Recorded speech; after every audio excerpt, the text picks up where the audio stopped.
आप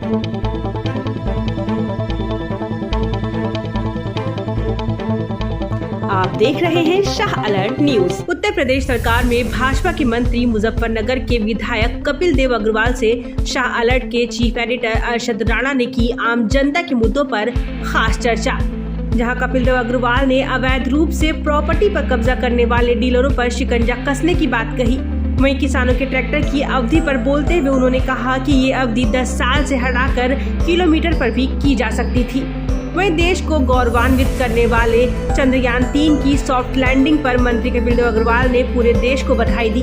खासकर प्रधानमंत्री नरेंद्र मोदी के नेतृत्व में विश्व में पहली बार चांद पर चंद्रयान 3 के पहुंचने पर कहा, प्रधानमंत्री नरेंद्र मोदी जी के नेतृत्व में देश आगे बढ़ रहा है। और भी कई अहम मुद्दों पर विधायक कपिल देव अग्रवाल ने क्या कुछ कहा, आइए आपको सुनाते हैं उन्हीं की जुबानी।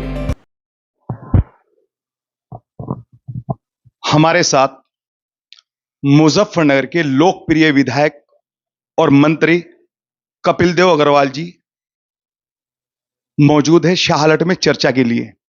बात करेंगे 2024 के चुनाव का टारगेट।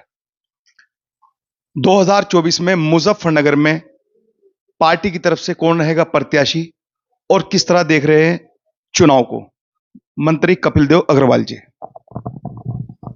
जी धन्यवाद है शाह अलर्ट का। और 2024 के चुनाव की यहाँ तक बात है कि माननीय प्रधानमंत्री श्री नरेंद्र मोदी जी के नेतृत्व में और उत्तर प्रदेश में आदरणीय मुख्यमंत्री योगी आदित्यनाथ जी के नेतृत्व में, और संगठन हमारा बहुत महत्वपूर्ण है, आदरणीय राष्ट्रीय अध्यक्ष जेपी नड्डा जी और प्रदेश के अध्यक्ष भूपेंद्र चौधरी जी और भाजपा की पूरी टीम, सब लोग पूरे तन्मयता के साथ, पूरे मनोयोग के साथ काम में लगे हैं। सब लोग अपनी अपनी जिम्मेदारी पर अलर्ट हैं आपकी तरह, और जो जो काम पार्टी के लोगों को मिलता है उस काम को कर रहे हैं। और सरकार की भी उपलब्धियां 9 वर्ष में माननीय प्रधानमंत्री नरेंद्र मोदी जी ने जिस प्रकार से राष्ट्रीय स्तर पर, पूरी दुनिया के सामने, वैश्विक स्तर पर देश को पहचान और सम्मान दिलवाने का काम किया। अभी कल ही हमने देखा कि बहुत आश्चर्यजनक तरीके से चंद्रयान 3 चंद्रमा पर लैंड हुआ, सॉफ्ट लैंडिंग हुई है, दक्षिण ध्रुव पर पहुंचा है, जो भारत दुनिया का सबसे पहला देश है। अभी तक ये करिश्मा कोई नहीं कर पाया।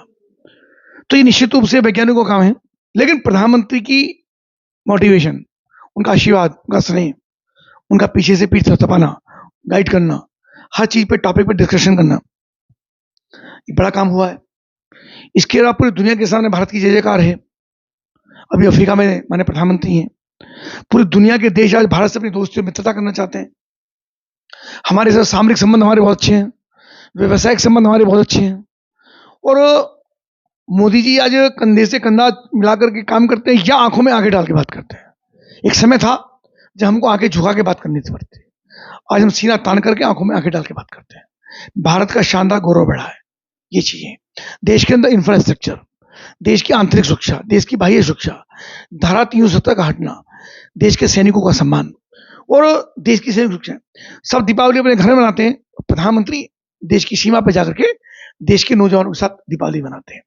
ये सब ये उनको बिल्कुल डिफेंड करती है अन्य पूर्व के प्रधानमंत्रियों से। जो चीज होती रही, प्रधानमंत्री ने हर काम को, हर पल को अलग ढंग से जिया, अलग ढंग से काम करने का काम किया। मुजफ्फरनगर में मंत्री जी आपने व्यापारियों का बहुत साथ दिया।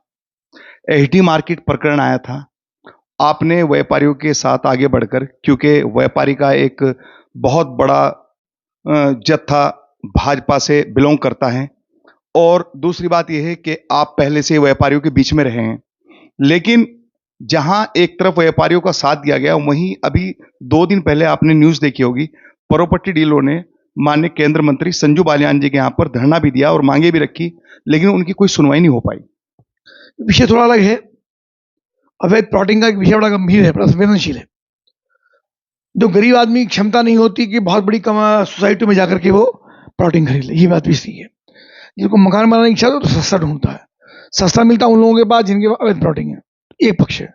दूसरा पक्ष है कि जब प्राधिकरण बना है तो प्राधिकरण की जिम्मेदारी किसी प्रकार की अवैध प्लॉटिंग ना हो, क्योंकि पानी की निकासी, बिजली और उसकी कनेक्टिविटी, उसका जो एक तरीका आउटलेट है, पानी का बहाव तक होना चाहिए। लोगों नदियों तक प्लॉटिंग लोगों ने कर दी, तो अवैध प्लॉटिंग करने वाले अति कर रहे हैं और अपने व्यवसाय को बढ़ाने के लिए कुछ भी करने के लिए तैयार हैं। तो मुझको लगता है ये सब चीज़ें लंबे समय तक चलने वाली नहीं, नियंत्रण लगना ही चाहिए। और उसके संबंध में हम कार्रवाई कर रहे हैं। हमारी मीटिंग होगी, उसमें बातचीत करेंगे। माननीय मंत्री जी, आपने विषय रखा है बिजली का। आपने देखा होगा आम आदमी पार्टी की सरकार दिल्ली में है और पंजाब में है।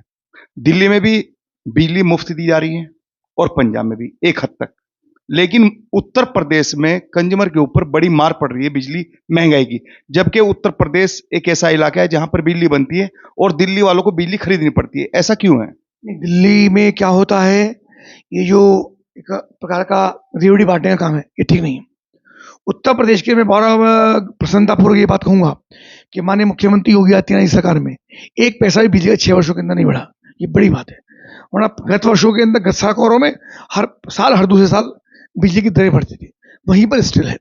और हमने हर घर को बिजली देने का काम किया, गांव-गांव तक खंबे और बिजली देने का काम किया। गरीब को सौभाग्य योजना के अंतर्गत लोगों के घर तक हमने बिजली पहुंचाने का काम किया। ये बड़ी बात है। गांव-गांव तक बिजली पहुंची, गरीब को कनेक्शन हुआ, निःशुल्क कनेक्शन हमने देने का काम किया। तो शानदार काम कर रही है और किसी प्रकार की कोई ऐसी डिमांड भी प्रदेश के अंदर नहीं है। और किसानों को हमने जरूर आधा बिल माफ किया है कि जो हमारे किसान हैं उनकी खेती के लिए। तो योगी सरकार को बधाई की बात है और सरकार ठीक प्रकार से काम कर रही है। आपने बात की है किसानों के मुद्दे पे आते हैं मंत्री जी। किसानों की एक समस्या बहुत बड़ी है। किसानों की समस्या सबसे बड़ी ये है कि जो ट्रैक्टर हैं उनको भी आपकी सरकार 10 साल में ला रही है। जिस तरह गाड़ियों पे कार्रवाई होती है कि 10 साल की उसकी उम्र रहेगी, उस पर किसानों की काफी नाराजगी है। चौधरी राकेश टिकैत जी भी इस नाराजगी को भी 2 दिन पहले इंटरव्यू कर रहे थे, उन्होंने भी जाहिर किया कि अगर किसान के साथ में ऐसा होगा तो फिर किसानों की मदद कहां हो रही। किसानों के साथ तो एक तरीके से खिलवाड़ हो रहा है। ये एनजीटी का विषय है, इस पर सीधी टिप्पणी करना मेरे द्वारा उचित नहीं है इस समय। पर हाँ, ये बात जरूर देखना चाहिए कि जो लोग बहुत कम वाहन चलाते हैं, ट्रैक्टर भी बहुत ज्यादा नहीं चलता है, कुछ लोग गाड़ियां ले लेते हैं लेकिन बहुत कम चलती हैं, उतना नहीं चलती, तो मुझको लगता है किलोमीटर के आधार पर भी चीजें तय होनी चाहिए। मुजफ्फरनगर में इस वक्त ये नहीं पता चल रहा है मंत्री जी कि गड्ढों में सड़कें हैं या सड़कों में गड्ढे हैं। आपको पता होगा सदर बाजार से भी, क्योंकि वहां पर इस तरह के पेशेंट जाते हैं, बड़े सीरियस जाते हैं, जो सदर बाजार में हॉस्पिटल में जाते हैं। काफी लोगों की शिकायत है कि सड़कों का बहुत बुरा हाल है। दूसरी बात, सड़कों के साथ साथ में एक सबसे बड़ी गंभीर विषय यह है कि अब डबल इंजन की सरकार नहीं, मुजफ्फरनगर में आपकी ट्रिपल इंजन की सरकार होगी, क्योंकि नगर पालिका से आप काफी टाइम से आपके कार्यकाल के बाद में दूर रहे। लेकिन आज आपकी ट्रिपल इंजन सरकार होने के बाद भी शिव चौक पर, जहां से लाखों श्रद्धालु गुजरते हैं हर साल, क्योंकि खास करके सावन, लाखों श्रद्धालु गुजरते हैं हर साल क्योंकि खास करके सावन के महीने में पड़ता है, वहां इतनी बड़ी परेशानी है माननीय मंत्री जी कि थोड़ी सी बूंद पड़ेगी और 2-3 फीट पानी हो जाता है। तो उसका आज तक समाधान क्यों नहीं हुआ? कोई समस्या शिव मूर्ति पे इस समय नहीं है। हमारे समय में यहाँ पर पानी की पाइपलाइन डली थी, सीवरेज और ड्रेनेज का भी बढ़िया व्यवस्था शिव मूर्ति पर है। और पानी जब बहुत तेज होती है बारिश तो भरेगी। जब पूरे शहर का ढाल शिव मूर्ति की तरफ है तो वहां का पानी आएगा तो इकट्ठा हुआ, लेकिन पानी निकल जाता है, रुकता नहीं, ये बड़ी बात होती है। आप एक बाथरूम के अंदर भी एक बाल्टी पानी एकदम डाल दें तो निकलने में उसको 1 मिनट का समय लगता है। ऐसा नहीं होता कि पूरा पानी एक साथ निकल जाएगा। तो ये चीजें मुझको लगता है ये औचित्यपूर्ण नहीं है। पानी बिल्कुल निकल जाता है, वहां पानी नहीं भरता, रुकता नहीं है, रुकना नहीं चाहिए, पानी निकल रहा है। ड्रेनेज की व्यवस्था, कुछ चीजें, सड़कों की बात आपने की है तो सड़कें टूटी हैं बारिश के कारण से, उसको हम दिखवा रहे हैं। और उसमें एक बड़ी जिम्मेदारी नागरिकों की भी है।